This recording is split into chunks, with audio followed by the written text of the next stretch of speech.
আমাদের অনেকের নামাজে মন বসে না। আমাদের অনেকে বলে, হুজুর নামাজে দাঁড়ালে মন সাথে থাকে না, নামাজে শুধু ভুল হয়, সূরা যে কয়বার পড়ে নিজেও জানি না।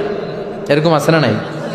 এদিকে ওদিকে চলে যায়। এখন মনটারে কিভাবে আপনি এক জায়গায় আনবেন? বিশ্বনবী বলতেন, আনতা আবুদাল্লাহ কান্নাকা তারাহু, এমন ভাবে নামাজ পড়ো যেন তুমি আল্লাহরে দেখছো। ফাইন লাম তাকুন তারাহু ফাইন্নাহু ইয়ারাক, এটা যদি মনে করতে কষ্ট হয় অন্তত এটা ভাবো যে আল্লাহ তোমায় দেখছে। ঠিক কি না? নামাজে যখন দাঁড়াবেন ভাববেন আমি আল্লাহরে দেখতেছি। এটা ভাবা অনেক কঠিন, এটা জানার জন্য লোকেরা পারে না। যদি না পারেন তাহলে অন্তত এটা ভাবেন যে আল্লাহ আপনারা দেখতেছে। আল্লাহ ইজ ওয়াচিং মি, আল্লাহ আমাকে দেখছে। তো আমি আল্লাহরে দেখতেছি আর আল্লাহ আমারে দেখতেছে।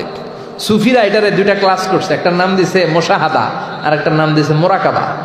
মুশাহাদা মানে আমি নিজে দেখি, আর মুরাকাবা মানে আমি দেখি না, আমারে দেখে কে? কেউ যেটা দেখে না দেখে কে? কেউ যেটা